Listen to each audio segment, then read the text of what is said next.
We're already laughing. This is so good. Welcome to the Sacramental Charismatic podcast. And I'm Luke Garrity. I'm a host.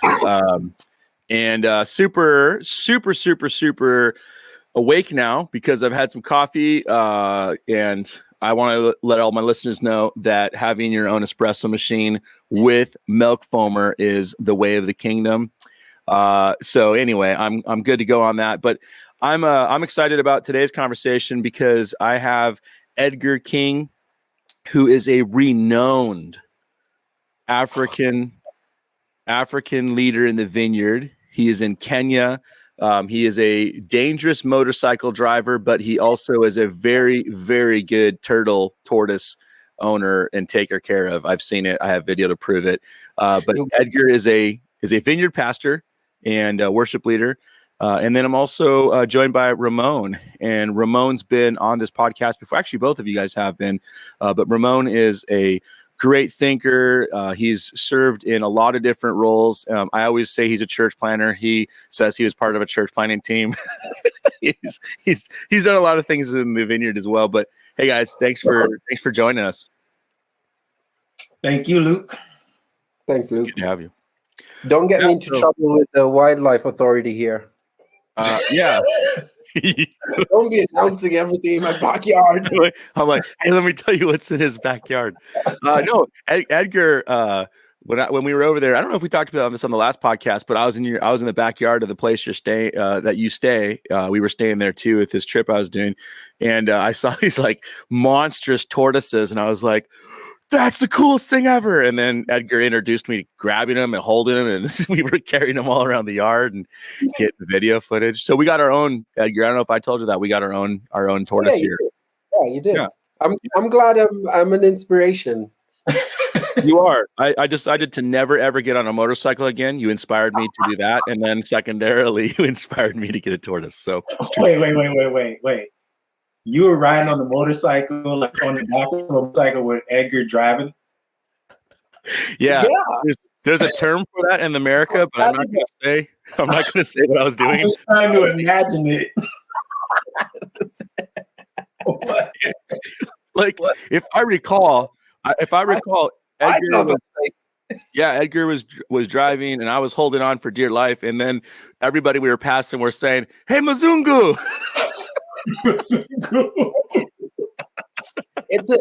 It was a lesson in faith, you know. It's like, also here's a funny thing. So I am a very careful rider, very, very careful, but everyone else doesn't think so.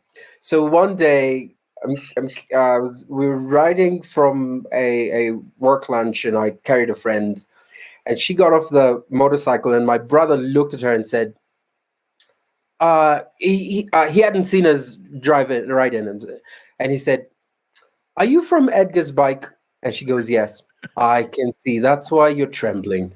Like, everybody has this untrue stories about. Anyway, but I am in one piece. I hope that if there's any way that this podcast can be influential at all, it would be hilarious if at some Vineyard National Conference someone walks up to you and says, "Hey, you're the motorcycle man." That would be motorcycle man. Yeah, that would make me so happy. Or if they ask me, I'm sure this doesn't happen anymore, but you know, when someone would ask you, "How did you get here? Did you use that motorcycle?" It's like, anyways. Oh wow! So you guys, it's we're getting close to the end of the month of February, and the podcast has been primarily focused on exposing people, listeners to not just Black History Month, but to Black voices. And I really was inspired by Ramon. We were talking about having you on, Ramon, right? And then it was like, hey, that'd be great for Black History Month. And I was like, oh, that's great, especially given the topic of your book, which we're going to talk about that, I'm sure, at some point. But it's been really fun. And I've had some really powerful conversations with some African American voices, and then Edgar, you were on as an African voice, and it got me thinking. And I think Ramon and I were talking about this off of our last podcast about how it would be interesting to have Edgar as well as Ramon, or just an African American along with an African voice, to talk a little bit more about whatever comes up. I think ethnic diversity. Edgar, I've been to your church. I've seen it. It is a global church, but I also, so you have a little bit of everybody is in your church in Nakuru. It's not just like your traditional Kenyan, I guess, small, church in a village that's very encompassed with the African culture. It has African culture alongside kind of a global perspective. And Ramon, I've been to your church too. Same thing, very focused on ethnic diversity and cultural representation. And it's just really beautiful. So, but I want to talk about some of the unique dynamics that exist between Africans from Africa who live in Africa, who may travel to the United States, and then African Americans, because I know that there are dynamics at work there, and that's come up in most of the podcasts I've talked with people. Off the podcast recording, we've just been conversating about the differences that exist culturally, and so I don't know, like Edgar, if you wouldn't mind, like from your perspective, you've come to the U.S., your brother lives here. What's your observation? And then maybe Ramon, you can jump in and correct everything Edgar says. I don't know if I can correct Edgar. That's your primary job. that's why we have you here. Oh, set me straight. What I don't want to forget this. I really like. Something Ramon said on the podcast you had. Diversity isn't this new goal we're going for. It's always been one of God's gifts. It's his idea. It started long ago, and so I enjoy that about the church community I get to be part of. And and so the interesting thing I notice then when I travel is because there's a lot of immigration happening. So I've noticed that when white Americans come to Africa, or really just Caucasians, they're called expats, and then if I came to work in the US, I'd still be called an immigrant. So I find that a little, a weird political thing. Anyway, so I try to use the word immigrant both ways. But anyway, so there's a lot of immigration happening from what's called the third world into the West. So sorry? The 2/3 world. 2/3. Yeah. The majority. The majority. No, I think that's an important distinction, though. The terms that used to be used to describe the global South or Asia. I think it's so. I just saw this somewhere that if you were looking for the common average Christian in the world, it would be like an Asian woman. Like there's more Asian women that are Christians than any other demographic in the world. Mm-hmm.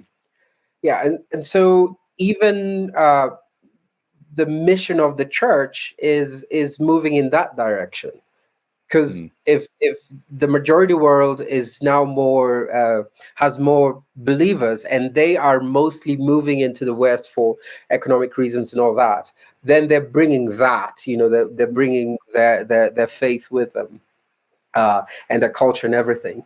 But one thing I noticed is African immigrants in the West will find themselves, will go to a predominantly African church, and even more so, East Africans and then West Africans, and and even from conversations with my own brother, it's like there's this weird tension between African immigrants and African Americans in the case of the U.S. A friend of mine who is 38 and should not be on TikTok but still is was going through TikTok and found this African European talking about just how hard she finds it coming to Africa. It's like we want to feel at home. This is where we are from. This is our heritage. Yet when we come to Africa, there's this distance. So it's weird that there's a bit of tension when Africans move to the West between Africans born there and that's their home, and when Africans of the West come to Africa, it's like, whoa, So that's interesting, even in a desire to empower a culture that's a people whose voice has often been taken away. That's interesting, an interesting dynamic to even go, okay, well, even within that, what's happened to draw them farther apart? Yeah, I think like Edgar said, there is a real tension there, and I think it has to do with the fact that with African Americans, we kind of once we got off the slave ship, tribalism was gone. It's just like we're all here, we're suffering together, and so that blend of people have become now African Americans. Yeah. Like, it's not about language, culture, it's more about your skin color and the shared history. Whereas if you come in as an African immigrant, and Edgar, you can correct me if I'm wrong, you're looking for the folks who speak your language, who know your practices and customs. It's different. So you got this group who they, have this shared history of suffering in America because of skin color. And then you got this other group who's coming because of, economic reasons or political reasons, whatever, who share more than just skin color, language. There's this cultural tradition. And so it's like, hey, you're black too. No, we're not black like you. And that's pretty much what you get. I thought we all black. That reminds me of when I went to Kenya for the first time, like 2009, 2010.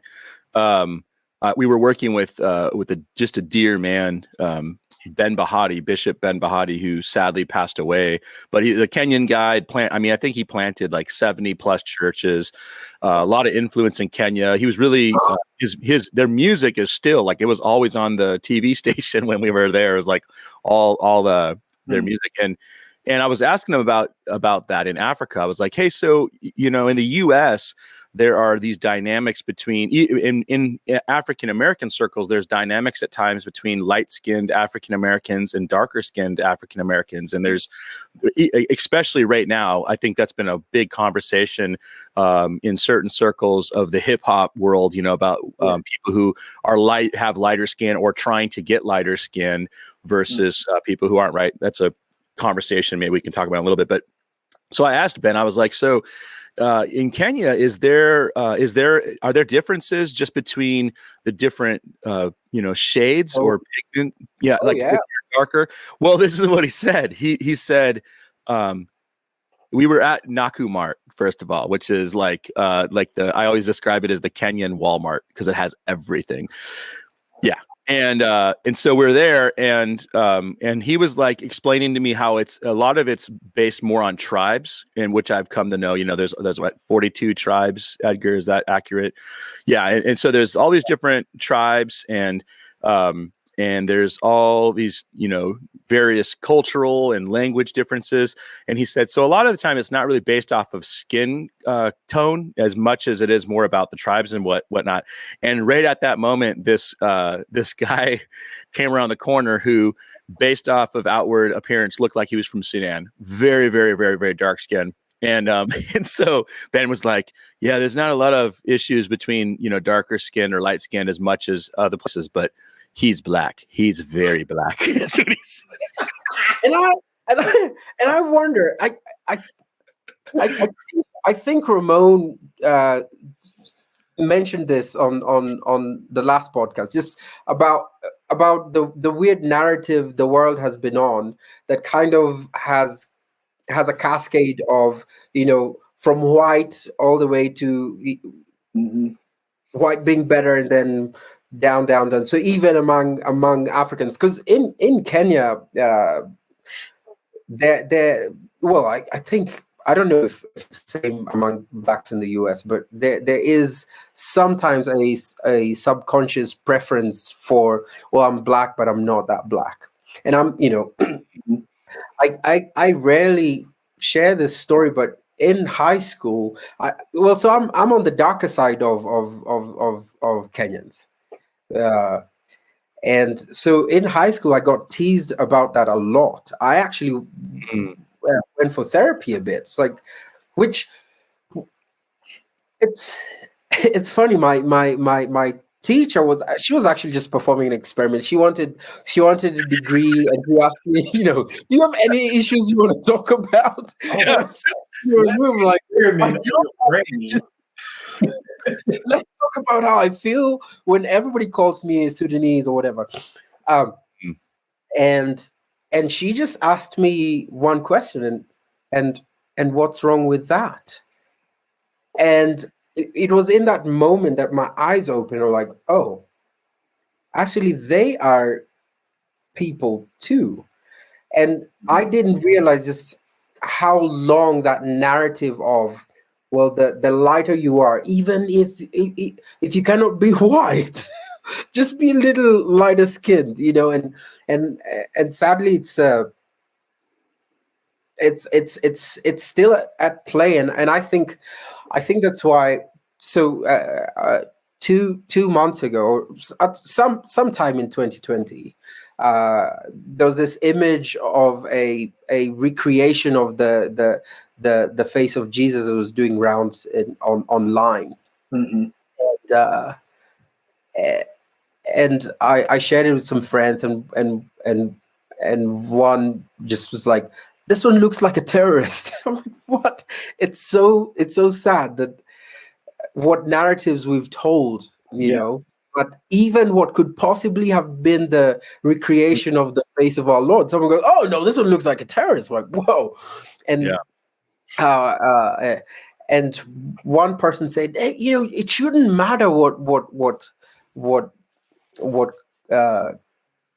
complexion Jesus was, and it saddens me that we don't realize how important narratives are, because for people who've lived under the narrative that they aren't any good, being told that actually, the reality, because the reality of what Jesus looked like is this could have been it. It immediately restores just dignity and identity and all that stuff. And so I think as believers, as church leaders, we should be careful about those narratives we tell, and sometimes we're oblivious of them, but yeah, sorry, I just went on a rant there. No, this is good, man. It's something that, people kind of pass over, and I think if you're black, you can't pass it over because it affects your life.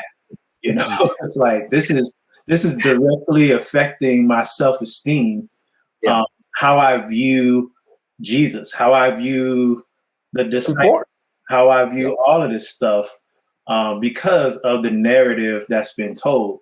Like growing up, I remember looking at the 10 Commandments, and it's like, so Charlton Heston is Moses.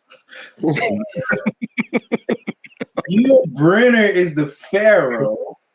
Yeah. Wasn't Egypt in Africa? And I went back to look at the movie, and I'm like, wait a minute. So there are black people there, but they're the slaves. Yeah. Yeah, and there's an implicit thing going on in that movie. Having watched it, I think maybe more aware of some of the cultural demons at that time. It's like, I think you're right, Ramon. It's like, yeah. So it's like when you're reading the Bible, how are you picturing it? Yeah. It's just like what I talk about in my book. When you say St. Augustine, who do you see?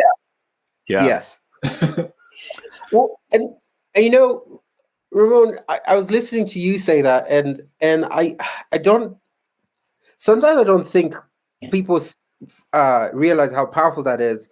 But if you think about how I pictured it as you were talking, is there's a song that I always sang the wrong lyrics to, and it stuck. And so, thank God for Apple Music.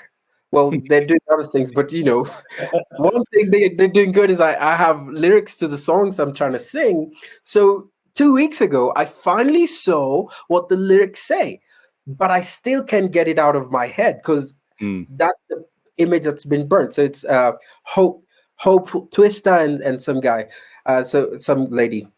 So they're saying, just be hopeful. Yes, because I'm hopeful. Yes, I am hopeful for today. Take this music and use it. Let it take you. Then they get to this place. She says, and I know it ain't easy. But growing up as a pastor's kid, I always sang, and I know he is able, you know, because it had to be something about God. It was all about hope. So that's not a terrible example, but it gets to that song and I still sing the wrong lyrics because that's what burnt my psyche. So it's the same thing. If we tell the wrong narrative for too long, then people close their eyes and see Jesus with hair like Luke's and less like less like mine, you know. That's people. I mean, that ain't bad though. 2 points for Ramon, just to say that. I mean, I think that's what I really appreciate about. I mean, like this whole month of having conversations, very directed. That's what I would say, because it's not like, I mean, Ramon and I text. You know, we text a fair amount. We talk. You know, not every day, but I mean, I have a lot of African Americans in my life that I have relationship with and I talk with. And Edgar, we converse on a fairly regular level. And but I haven't spent like a whole month where, like, I would say the bulk of my focus this last month has been on African American studies, African American history, and just really, and then Ramon's book, Reclaiming Diversity, which everybody needs to pick up a copy of that book. It's really, really good. One thing that has been, like, I think fascinating to me is something Ramon, you just said, is that, like, it's easy for people who haven't or who are not experiencing certain challenges, oppressions, obstacles, whatever you want to call whatever it is, it's easy to like ignore that or to be unaware of it and to not have to deal with it. You know, that's where people will talk about like white privilege or, you know, the I don't have to go through certain situations because of the color of my skin. So it's easy to ignore it or to not be aware of it. But like you're saying, when you are constantly confronted with that as a reality, it's a little bit different. And because it's like you were saying, Edgar, I think it's interesting how, why do the Sudanese people become the enemy in that narrative, right? And I know that there's these dynamics between the different countries that go back, and every continent has that, right? There's always stories that go back for generations that cause us to look down upon other people. It reminds me a lot of, so you both know I fly fish a lot. I love fly fishing, and fly fishing is like its own subculture of fishing. So like you have people that use a different style of fishing than fly fishing. And so my observation is that fly fishermen are always talking badly about all the other fishermen, and every time I've gone with other fishermen, they talk bad about fly fishermen. Like, it's just what we do, and I've come to this conclusion that it's like gangbanging sets with fishermen. Yeah, you said it.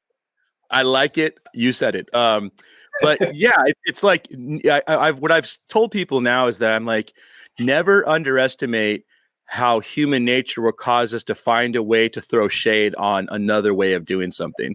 Yeah. Or I think if you back up and look at that with ethnic groups, it's like we don't ever underestimate human nature to be able to find a way to look down upon other people. And that's why us needing to have these conversations, I think, is really important, because it helps, Edgar, it helps us to identify those narratives that are controlling our biases and our interaction with other people, and to do what you were saying, like, hey, wait a minute, like, why is that? That's not bad. Yeah. I was in Sudan once. Very quickly, we had a fly. We flew there one time and landed, and I was like, I would love to go to, the Sudanese culture. There's just certain things about Eastern Africa and Northern Africa that are really fascinating to me. Yeah, so it is just interesting how we do that. But Edgar, you talked about how skin color does matter a little bit in Kenya, or would you say that that's true for every generation? Like, because you're a millennial, I believe, right? Is that you're 28, 30, you're 15? Yeah. What? What? Wow. Luke. Yeah. 30. Yeah, you're 30. So, but you experienced it in school where people were throwing shade. Like, what do you think about maybe the people who are in school now? Do you think that is becoming less? Because my observation on Kenya over the last 10 plus years of being there is that tribalism has progressively gotten better. And now, like, when I first went over there, it was really not cool to date or marry somebody outside of your tribe. It was still like, it was talked about a lot. Whereas now it seems like it's less of an issue for our generations. I'm throwing myself with you. Okay. I'm 42, but I'm going to throw myself in with the 30-year-old. I'm young. So, like, what do you think? So dinosaurs, like, anyways. Ouch. That was wrong. That hurt. Okay. Well, I think Africa will get over tribalism faster than it gets over. Well, and anyway, so caveat there. There's a serious human heart condition to always find a way to other. So it might not be. So tribalism is a human heart condition. We'll find some, unless we're careful. Yeah. But as far as tribal languages are concerned, I think Africa will get over that faster than it will the spectrum of complexion thing. I know a friend who has twins, and one is a little lighter than the other, and that's a problem. And she's grieving about how, because it's one thing if you're coming from a family like mine, we're all dark. So no one's coming home feeling like they were crowned or they were dethroned. Yeah. But if it's one family and one's lighter than the other, and this is the reality that they're facing, that's hard for a parent. And yeah, so that's, and I think that says more. That says a lot about just, again, that narrative thing we're talking about, just the global narrative that we've bought into, and in that way, I like, in a lot of ways, I see how I see some shared suffering with African Americans and just in those small pockets. We didn't have that weird experience of slavery here in East Africa, yet the global narrative of of color affects me right here in my mostly Black country. That's interesting you say that. It's a global narrative. I mean, you can hear this same story. Like Edgar's from Kenya. You can hear it from a Brazilian, Mm-hmm. from African American. I mean, just all over. It's just I've seen it in Ethiopia. It's the colorism, or however you want to call it. It affects everybody, and it's just part of that like white supremacist narrative. Mm-hmm. Yeah. But I mean, I do see where it's less of a problem even for African Americans, like my kids' generation. They're not thinking about that, and a lot of it has to do with the fact that the folks you see on TV look different. You know, yeah. So that's a positive influence. There's like that's changing. Yeah, you got like Peter Nyong'o and the Williams sisters, the tennis folks. Yeah. I almost claimed her to be my relative, but I want to be careful. I'll ask my mom about that. I think one of the things about, and maybe that to your point, Ramon, like why another reason why Black History Month matters, it would kind of dive into the issue of having people on the stage or on television or on radio or in music that are not just your typical white person, or like I think the diversity thing is important, and I don't mean the diversity thing like it's a sub, but like that is such an important issue because we need to see. We need to see that it's okay, or that it's God. Like there's beauty. Yeah. Like I think that what you're saying is important. Growing up, we had choices, right? What are you going to do when you grow up? Well, we only thought about the choices left to us by what TV told us. Mm-hmm. And so my choices growing up, it's like, hey, you're a ball player, a rapper. Then here's the thing that people don't think about: a ball player, a rapper, a comedian, or a criminal. Because that's who we see on TV.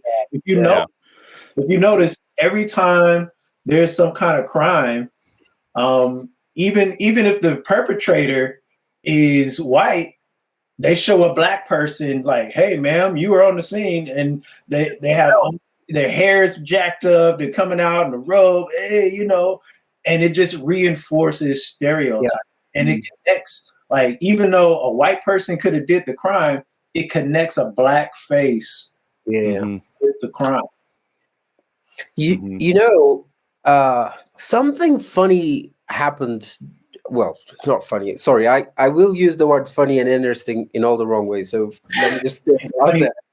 Edgar, that's why I actually like having you on every podcast episode, because it always makes me look like I'm not that bad. Like I'm not that socially awkward. Wow. I'm just kidding. If you need someone else to make you feel not socially awkward. Only you, Edgar. Let's be very clear. It's only you. So, keep going. Go ahead. Last summer, George Floyd is killed, and it tore my heart in just weird ways. Partly because I have a nephew, so I've been stopped by police in Kenya, and I just ignored them. I hadn't done anything wrong. Like, no, I'm busy. I'm going home. Yes, it was late in the night. I am in my country, and last summer I wondered if my nephew can do the same, and it felt like a weight, right? And then the protests break out, and don't want to get into what one thinks about the protests and all that. And someone said to me, we would, the nation would listen if they just stop rioting. Like, what do you mean they? It's like, well, it's only Black people rioting. And I'm going, it depends on it's what you're saying, Ramon. It's when the narrative being put up front. So I said, no, look at this video. This is a multicolored riot. Look at who's breaking this window. this is a white person equally upset about what just happened. But sadly, there was a TV station, news station, that was putting a very wrong narrative. Yeah. And I saw that, and I'm a Kenyan. I like, of course you care about what happens in the US, but at that moment it felt like it's so I could have wanted to think it's so far away, but I could tell that the narrative was a problem because it made someone close to me falsely think that this is what it is. Yeah. Black rioting. And just to move that a bit in a positive direction, or just an analogy, my middle name is feminine from my people group, so that's another layer of problem I had growing up. I guess when my teacher was doing counseling on me, and she asked me that question, and my problems were done. That was so bad, because then she had nothing else to go on. But I should have brought this one up. Like, people tease me, oh, I was named after my grandmother, a lovely lady. My parents hoped I would be a girl. God just, flipped things on them. But they still decided to name me after my grandmother, which is odd in a very masculine culture. So people would tease me. And what my mom did one day, one of our vice presidents shared a name with me, but it just didn't hit me. I was so mad. And my mom, people who speak into your life, people who matter, because looked at me and said, do you realize that the vice president of this country shares a name with you? And that just changed everything. And I started using that name. So, I'm just thinking about, what do you do when there's such a bad narrative that's been told over time? We could waste, and I know it's important to destroy that narrative, to point out that narrative. And at the same time, I think more energy should be used in telling the right narrative. And it's similar to what Ramon is saying. Who are we putting up front? Whose stories are we telling? You can be a ball player. You can be Lupita Nyong'o too. You can be president of the United States. If we start telling a better narrative, I think the impact will be way better than spending a lot of energy, and that should be done, trying to destroy a narrative without replacing it with a better narrative. I think, like, what Edgar brought up, just as far as, he said somebody close to him said, it's Black people doing it, all the way over in Kenya, right? Like, that kind of circling back to the tensions between Africans and African Americans, a lot of times that narrative creates that tension. It's, if African immigrants come in here, a lot of times all they've seen of African Americans is what they've seen on TV. Like, going to Ethiopia, man, I got like all kinds of stuff, like people coming up to me saying the N-word to my face, like it's cool, and I'm like, what is going on? Oh, you mean like Ethiopians? Yeah. Okay, hey, we need it. Okay, I want to get into this. Okay, Ramon, like what? Because I know that's like an unwritten no that non-African American Africans should not use that word. Is that? Well, so here's the thing. For different African Americans, it's different rules. There's no rule book, right? Yeah, that's true. Yeah, I retract that there's a monolithic African American cultural. But I know all my friends growing up, like it was like that's not cool. So flesh that out. Like, why is that? So just for that particular incident, I took it as, this is a kid. He's listening to so many, Notorious B.I.G. songs, whatever. And this is how you greet. You're African American. This is how you greet each other. This is how I'm going to greet you. Yeah. And that's, I mean, I got that constantly, like, hey, you know, just, you know, Tupac, what's up? You know, people calling me craziness. I like how by the way, you are dating your age right now by using Notorious B.I.G. and Tupac. Like, that's the best. Hey, this is when it happened, right? That's exactly that. Those were the MCs, man. Yeah. So anyway, for me personally, I feel like it's not a matter of skin color; it's a matter of culture. Mm-hmm. So, you know, we had guys who were Mexican, right, in my school growing up, but for me, they were black. And we had white guys in my school growing up, but for me, they were black. And they got a pass from all of my friends. They could say the N-word. Yeah. But if they were with some other folks, no go. Yeah. And Ramon, I wonder if it's also relationship. So, you know, because I think what was happening on your trip is someone who'd been fed by media, and, you know, considering probably whatever time you were traveling, a lot of these conversations weren't happening. So the media wasn't even sensitive about how they're portraying African Americans.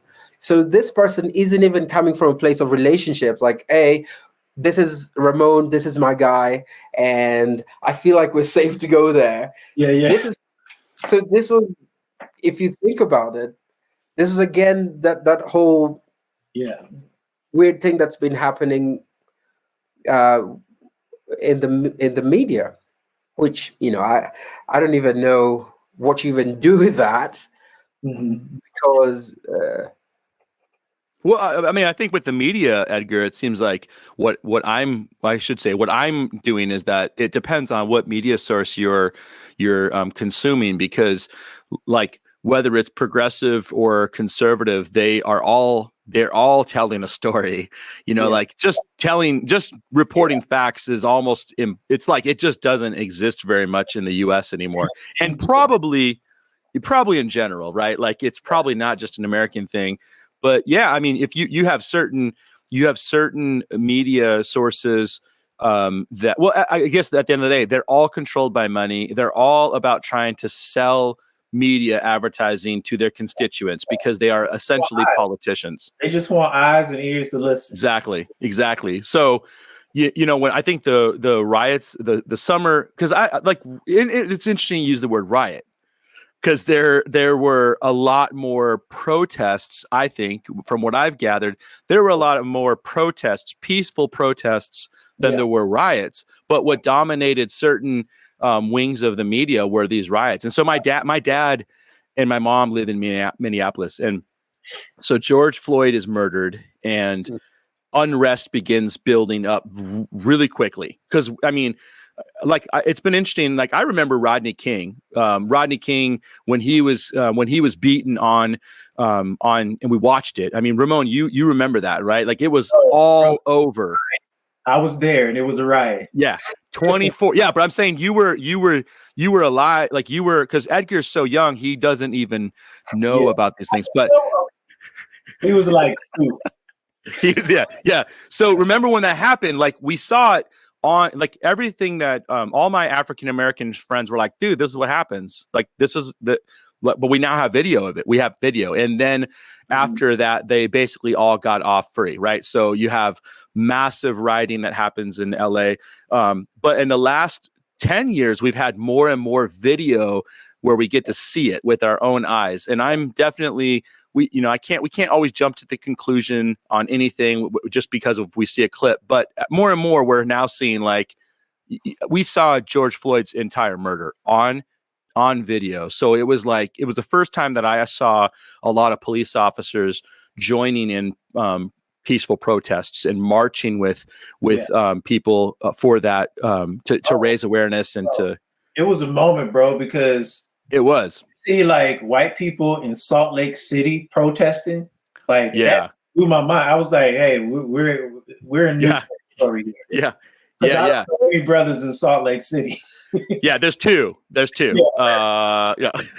Yeah. So it's fascinating though. Like Edgar, you know how when you're thinking about how the riots happened, right? Because there were riots, absolutely, for sure, riots. But it was interesting. My dad texted me, and I think it was on maybe the third or fourth day of Minneapolis, and I had been off of the media. I just could not do it at that point in time anymore because I was losing my I don't have faith in humanity, but I was losing my appreciation for humanity. That would be the best way to put it. So my dad texted me. I was actually fishing. I was fishing with some friends, and my dad texted me. He's like, "Hey, do you see what they're doing?" And I was like, it was just a random text. And so I actually called him. I was like, what's going on? Because my dad was on staff working at a church that's like a block and a half away from where all of that was going down. Oh, wow. And so I was like, what's going on? Are you safe? And he's like, well, they're burning down the whole city. I mean, and I was like, what do you, I just did not know. I had gone off the grid after George Floyd. And he's like, well, all these people have come from outside of Minneapolis into this community. And I used to live right where that happened. I mean, I was in North Minneapolis and South Minneapolis for a while. And so, I will say it was notoriously known that the police officers there was a lot of corrupt police there. And then B, it's all immigrants or people of color that live in that community.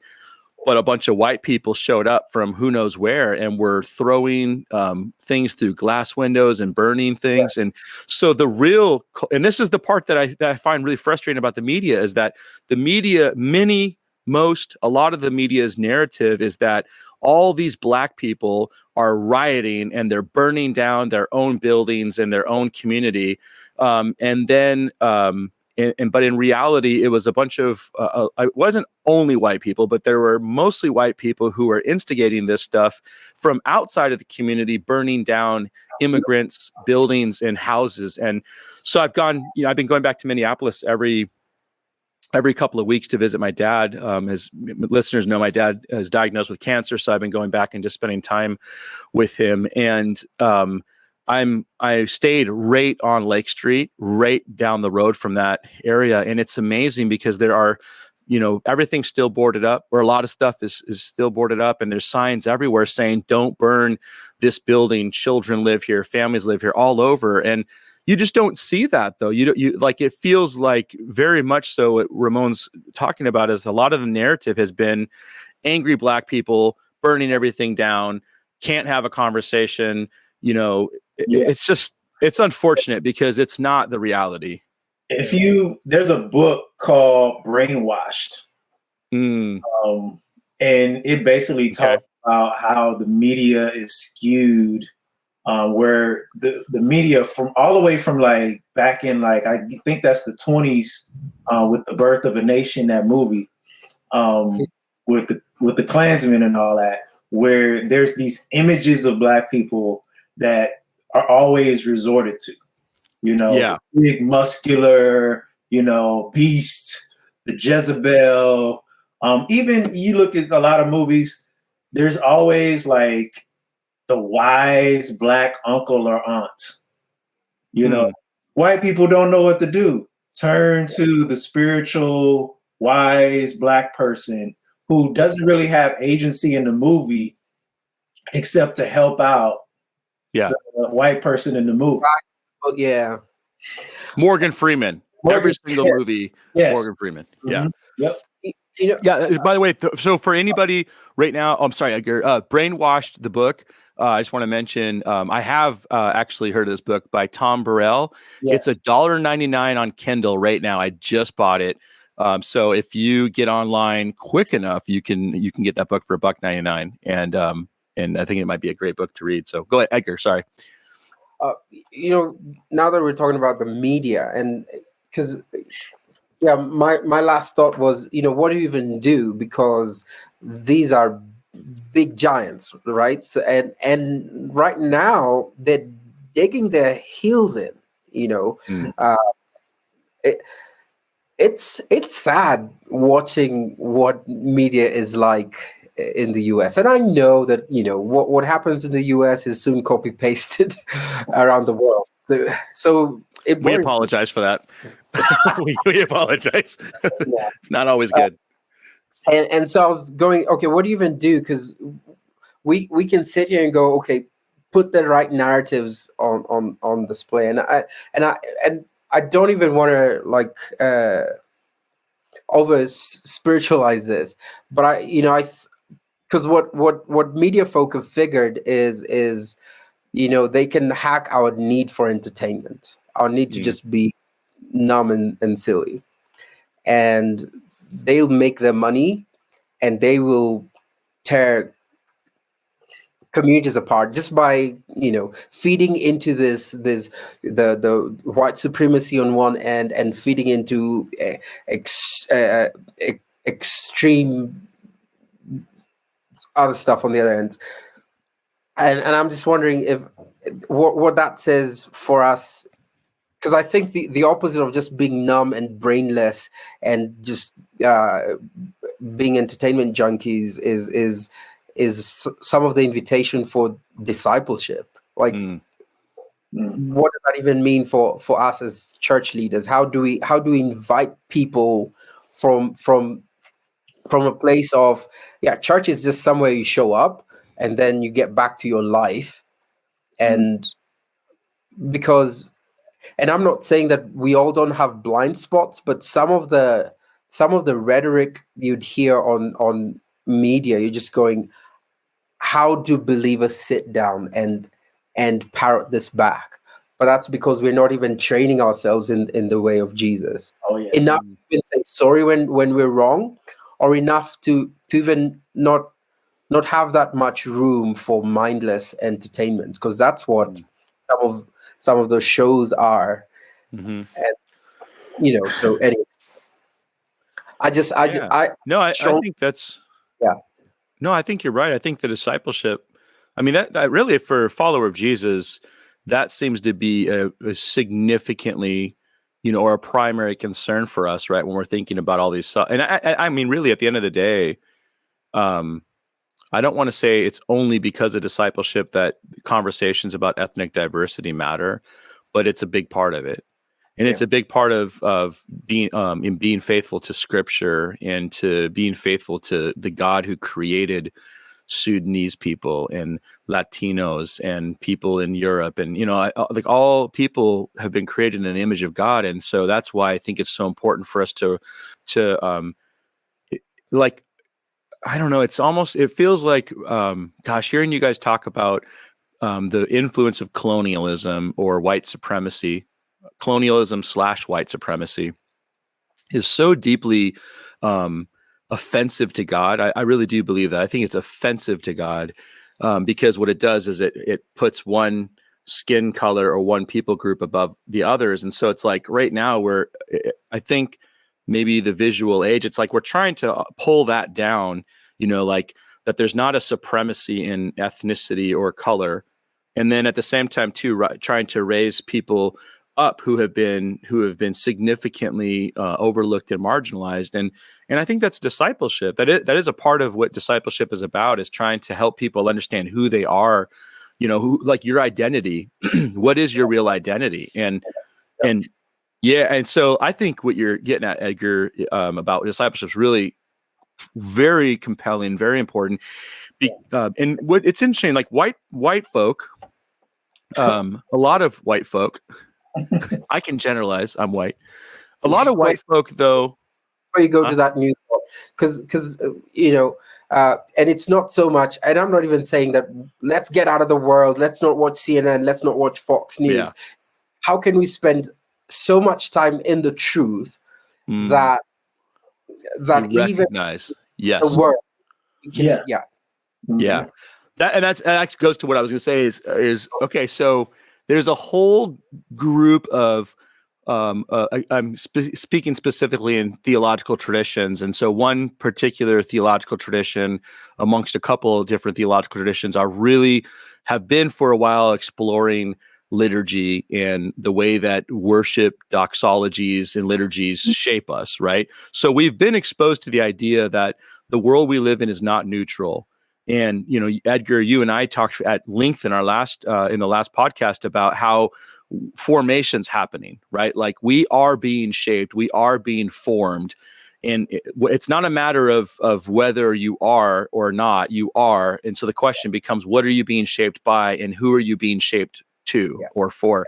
And what you're saying, I think, is really important, is that I lost a lot of hope about pastoring, quite frankly, in the last 4 years in America, in American culture, because I mean this indictment for both the extreme right and the extreme left, because for me, oftentimes they are one and the same in the way that they do life, in the way that they interact, in the way that they do their ideological, evangelism.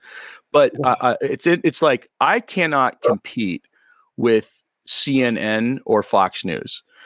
Because if the average listener of those media sources is consuming that on, I'm going to say, because there are numerous studies that have indicated that it's a lot of time, but like I'm going to lowball and say, let's just say they're doing an hour, maybe 2.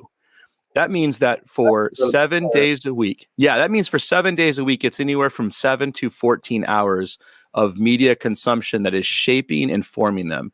And here I come along on a Sunday morning with a 35-minute sermon and that's, including ministry time, and then we also have about 20 minutes of music. We've got an hour and 20 minutes that we are hoping to shape and form the average American Christian in comparison to the other sources that are shaping them. And that's why we have the problem we have. That is a significant, or I should say that's a significant reason why we are not winning the battle. And that, man, you just like brought so much with just that one statement. Because I work for, like, my job is basically, I work for I'm a employee of the largest African-American Christian publisher. And the only reason why we exist, the main reason why we exist, is to tear down these false narratives. So people get, the faces of, the biblical characters that look like them. Yeah. So they get the stories that relate to, their current situation. But to get that stuff, I'd like it for my community too. Hey, we can talk. So the stories that we're putting out, like, they're only getting them on Sunday, but we realize, like, it has to be. I mean, if the devil is at work, Monday, Tuesday, like, we need to be at work. And so for me, like that, like what you just said seems to be like, we need to rework what it means to pastor. What it means to actually disciple. Like, we think it as, hey, come to this meeting on Sunday, or come to this other meeting, a small group. But when you look at how Jesus changed these 12 men, it was like, I see you every day. I see you in the good and the bad. Like, I don't know of any church or any kind of ecclesiology that even allows for that. Because we've grown up, and most American denominations are influenced by Luther and elevating the preached word.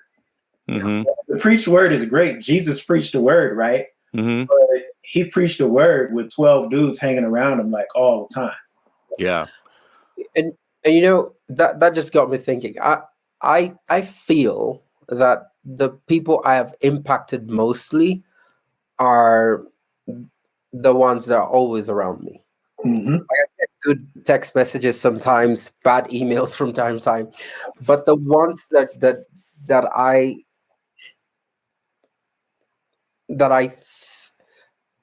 I've heard them say, and I can also say, hey, you've grown.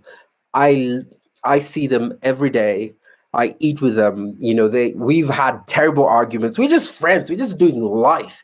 And then once upon a time, well, that's a weird word. Anyway, so then one morning they wake up and they go, oh, by the way, I just figured out something. And you're going, no, I've been telling you this forever. Yeah. It happens in the contact, everyday contact, which, 2020, one thing I really liked, churches shut down. We people went home, and for the first 2 months, at Trinity, we tried to invite parents to, hey, do church as a family.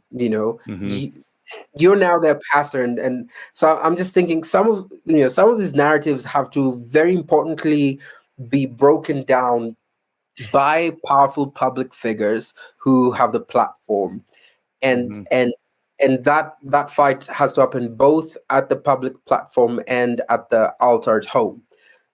It's why my mom's voice was impactful, because she was with me every day. She was the one who directly spoke into my life before some strange feminist stands up and says, women's names are not bad or something like that.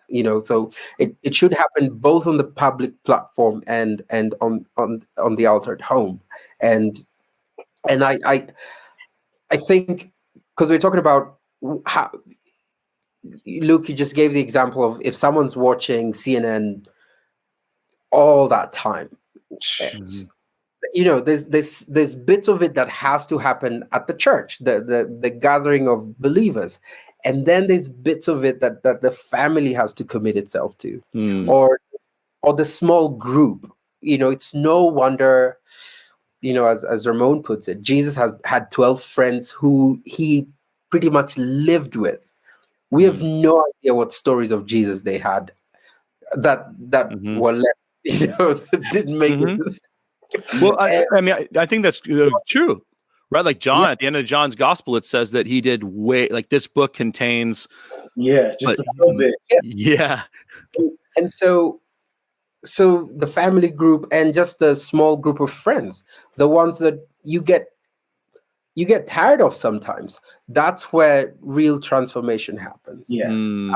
Otherwise, it becomes just a big political conversation, and then we walk away, we do church for 2 hours, and then we listen to our ends of the thing without any discipleship or transformation happening.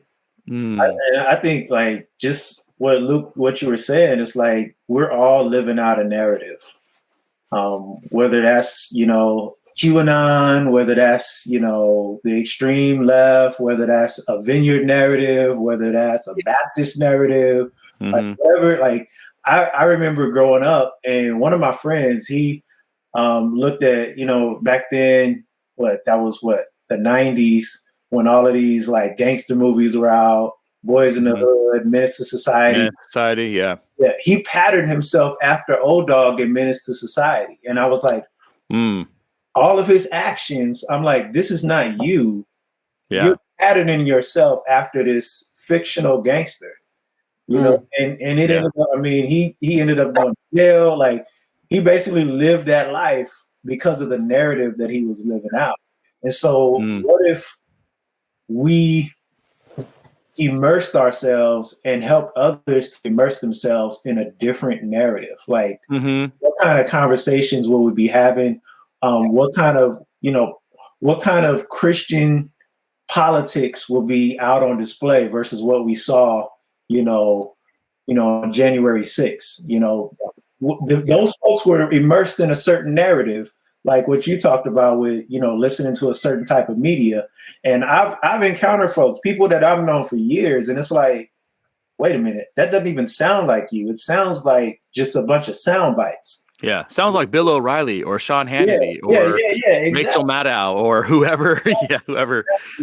I think you alluded to it. You alluded to it earlier. The whole, how we're formed. That James K.A. Smith.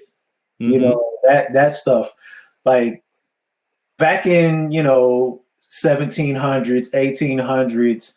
People got formed accidentally because, the culture, you had crosses everywhere. And, it was basically the Christian culture, but now we don't have that. So we have to be way more intentional in people's minds, and that spiritual formation kind of happened accidentally for folks. And even, I would say, even for me, like I grew up in church, folks had me memorizing the Bible. Like I was memorizing scripture, like, just because, not because I was, really wanting to live it. It's just, you had to do it, know? I mean, I remember even like, I think I was like 15 or 16. They had me get up and like preach. And it's like, I don't even believe this stuff. It's like, but you're part of the youth program. Yeah. But, it's that kind of stuff that is not necessarily happening everywhere. And then you got TV, which is totally anti-God. You got, even the folks that are saying they're for God, kind of mixing God with politics and getting it all skewed up. So all of these different forces are coming to play on the life of the average member of a congregation. I mean, you even bring in the whole white supremacist narrative. Like, all of these things are influencing people, but we only get 2 hours on Sunday. And it's like, that's not going to cut it. Yep. Yeah. It's interesting. I interviewed Winfield Bevins for a podcast, and I think it'll be coming out sometime in March. Who's that? Winfield Bevins is I just love that name. That just sounds like important. It is a dope name. Winfield is is the director of church planning, I believe. I think that is his title at Asbury Seminary. Oh. He has a DMin, and I think he's working on finishing up his PhD. He's an Anglican priest. He's planted Anglican churches, but he's very at home in the vineyard world. Like, he's actually, the Sacramental Charismatic would be exactly what he is. Like, when I think about, somebody asked recently on a vineyard Facebook post, where would you go if you weren't vineyard? And I was like, Anglican. Like, I knew exactly where I go. And so he's like this charismatic, liturgical, church planning, missional guy. And so anyway, he's written a lot of books looking to see the intersection of all these different streams coming together. So, I mean, like, it's very much like I would say I check the box on almost everything he says. And he has a book on the Book of Common Prayer. And it's interesting because the Book of Common Prayer is the Anglican, prayer manual, liturgical manual. It's got the daily office, so daily scripture reading. It's got the lectionary for Sunday. And it's interesting because he wrote a book on the history of it. And it's kind of like a reader's guide to the Book of Common Prayer if you're new to the Book of Common Prayer. And I've been thinking a lot about the Book of Common Prayer because what I love about it is I love that it is a global document now. It's becoming more and more global. There's more and more Anglican churches all over the world. Africa we were talking about this earlier. I think the African Anglican churches have in many ways kept North America on the straight and path of orthodoxy would be the best way to put it. And so the Book of Common Prayer was originally developed, though, to bring prayer and scripture into the home. Like, that was the entire point of its formation, was to do that. And that's how we use it in my home. I use it every day. Yeah. So I'd be curious, Ramon, is there amongst, there's a PBS show right now, a documentary on the Black church. There are a lot of different African-American denominations in the U.S. From your experience in the Black church publishing world, are there similar documents to the Book of Common Prayer, like catechesis, formation, discipleship manuals that you are aware of? So there's different, like you said, there's different Black denominations. From what I know, there's nothing that's universal. For us, as a publisher, we have stuck to a set of like a scope and sequence that, all the Black denominations are on. If they're using our products, then, if they're doing Bible study on Sunday or whenever, everybody's reading out of the same book in the same subject matter, the same scripture. But I don't know of anything that's as universal as the Book of Common Prayer. A lot of that is just, there's only so many liturgical type churches. Like, you got the AME, CME folks. For most of the African American churches, the Black denominations are Baptist, which you just say the name Baptist. There's nothing universal about that at all. Yeah. There's Pentecostal Baptist. There's yeah. And, you got the Baptist, and then you got the Pentecostals. The one thing you can say, though, if you look at Black religion in general, Black church, Black Christianity, and I think this is true for Africa as well, there's a charismatic influence regardless of the denomination. That's right. Oh. That's right. Go to a Baptist Black church, and you're like, wait a minute, am I in a Pentecostal? Like, what's going on here? Because of some of the shapes and forms. In Africa, man. Yeah. Yeah, exactly. I've been to like Presbyterian church in Africa. Yeah. No, for sure. Yeah. That's right. Like, besides and demons. Yeah. Edgar, when I was with you we did the Vineyard Conference, did you meet my friend Dennis? Yes. Yeah. So I have this friend Ramon who I met 10 years ago. He's just a dear friend now. Just love him to death. And he was pastoring a Presbyterian church, and I think he would have said he was a cessationist. Like if you asked him, he'd be like, yes, I this is my seminary training, but he wasn't. And it was interesting. He experienced a healing. Like his wife and him weren't able to have a child.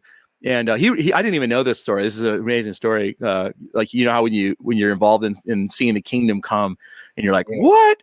Because he came to this other conference I was doing at, and he was like, hey, last time you were here, you prayed for my wife and I to have kids, and we got pregnant like, the next day. But the way he said it was like, you got my wife pregnant, or it was just like, wait a minute. Yeah. Who did the Ramon, I was just going to point out something you said earlier when you gave your story of how they didn't tell you to speak when you're 16, and you're like, I don't even know if I believe in this stuff. And I'm just, thinking about where this conversation is at. I've always found it interesting that one of the things Jesus kept saying is, follow me. It's like, do I even believe he's the Christ? Well, you follow me. Do I even understand what he's saying? Well, you follow me.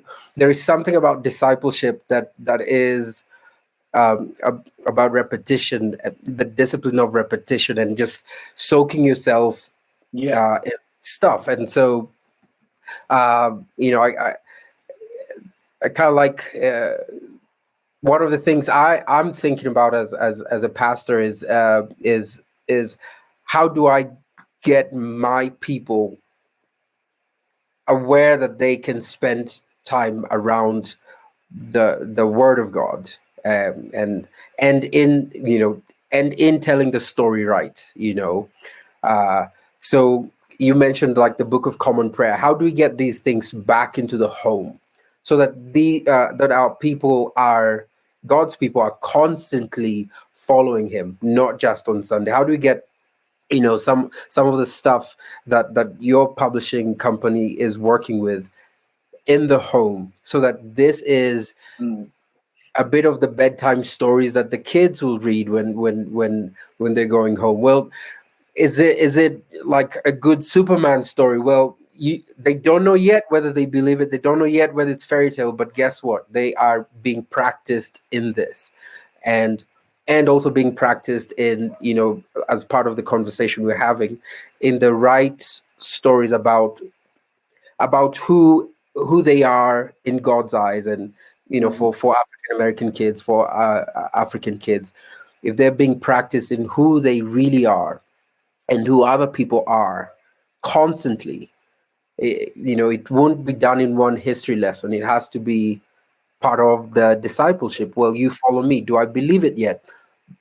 Well, let's just keep going, So anyway. No, that's great. I think it'd be really beneficial to have some resources like that. I love what, Ramon, you were saying, how all of the African American churches that are using your publishing company's work is they're being shaped and formed in similar ways by Scripture and by prayer, and the different things that happen. That's really exciting. And that's kind of like, I love the book Common Prayer. That's for me become mine. And I think it's safe to say it can't really be seen as just a white thing, because there's a lot of people of color and global people who are using it. And that's what I love about it too. But I also know that it's this thick, And every time I give it to people, I have to walk them through what it actually is. Yeah. And so it seems like it'd be helpful to maybe do some repackaging on that. All right, guys. What's that? Sorry, Ramon, what was that? Video on that. Yeah, it's true. You should do that. I want to hear it so I can understand the Book of Common Prayer. I really do need to, because I've had that. I bought copies for all of our music team leader people, worship leaders, and because we're utilizing more of it, and I had to do a full on like, okay, so here's what this is, here's what that is. Yeah. So, hey guys, this has been a really very fun conversation. I think we need to keep doing stuff like this too on a somewhat regular basis, because I feel like this has been really helpful just to think about the different challenges, the different issues that we're facing, but at the same time too, like the common issues that we're all experiencing in our churches, no matter, like it's amazing to me, by the way, that Ramon, you're in Illinois. There's snow in your window. It looks terrible and demonic. But you're there, and Edgar, you're in Kenya, and I'm in California, and we're able to have this conversation. Like, technology is so crazy cool sometimes. That's one of those moments. But hey, let's. So anyway, we're gonna wrap up now. But I'd love to. Last question, Ramon. Great idea. Marvel or DC? Marvel or DC? All day long? All day long. Okay, why? Because DC is just weak. The only thing they could do is like add more like violence and sex to stuff. They have no good story. You were like, you actually have a really thought out answer to that. You're like, here's all my reasons. Yeah. He was waiting for this part of the podcast. Yeah. He's like, all right. So, who's your favorite Marvel character? My favorite Marvel character is Doctor Strange. Yeah, Doctor Strange. Okay, he's legit. I thought the film was fantastic too. Yeah.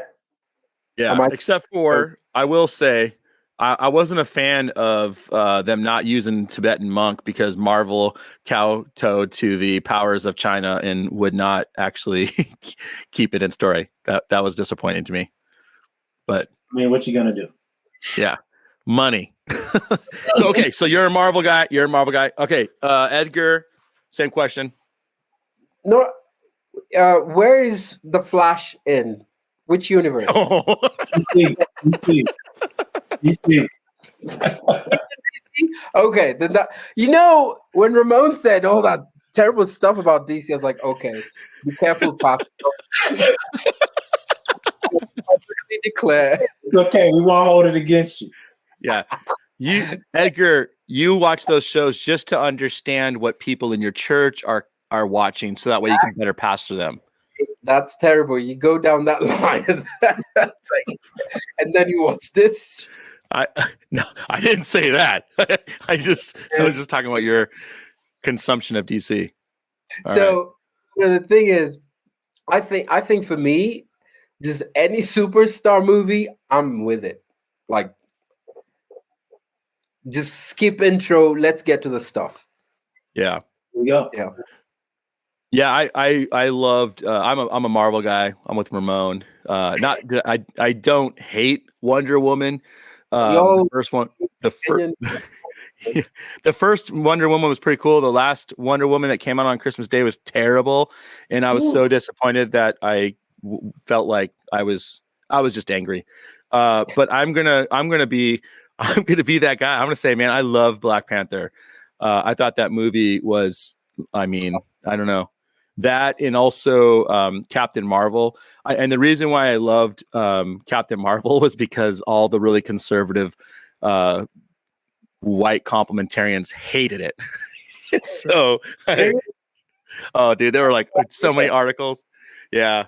I still follow a lot of those people on Twitter, and so they full on, What was the issue? Because she's a woman, first of all, and she had power, and that doesn't fit.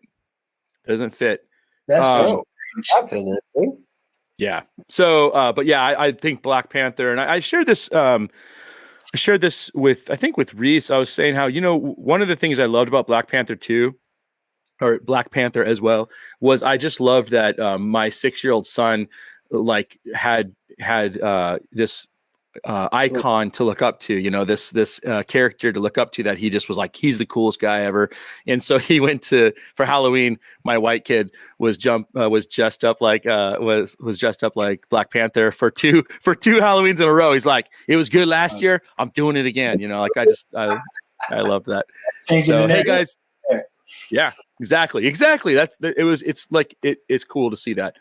All right, guys. So thank you so much for being a part of it. Edgar, you're going to be going to bed pretty quick here. I'm assuming it's pretty late at your house. I'm about what time is it? No, I'm just kidding. Yeah. 9:30. 9:30. Yeah. Well, say hi to your housemates for me. I was just thinking about them the other day. And Ramon, thanks again for your time too, guys. I appreciate your thoughts and your influence in my life, and just God bless both of you guys. Ramon, would you sign us out? What do you mean sign us out? How do I sign us out? You have to say something like "Keep it classy, San Diego," or I think it should be like "Wu-Tang forever, Wu-Tang for the children." WVID, Luke in the morning. Yeah, that's how that should have been on the recording. Anyway, I like that. That was good. VYD, it's like the Vineyard VYD. Oh Lord, we should not be allowed to be on podcasts together. The three of us. Hey guys. Thanks, man. For all you listeners, thank you for tuning in. We'll be back, I'm sure. More podcasts coming out. Recorded a podcast yesterday with Melody, a female co-lead pastor of a Vineyard Church in Chattanooga, Tennessee. That'll be coming out this next week, the 1st of March. And then, like I said, Winfield Bevins is going to come out in about a week as well. And I got a lot of stuff planned for March with different biblical scholars and theologians. And I'm sure I'm going to try to beg Ramon and Edgar to be on more episodes, because we know how much we all love hearing from them. God bless all of you. Thanks for listening. Subscribe, like, share, yada, yada, yada.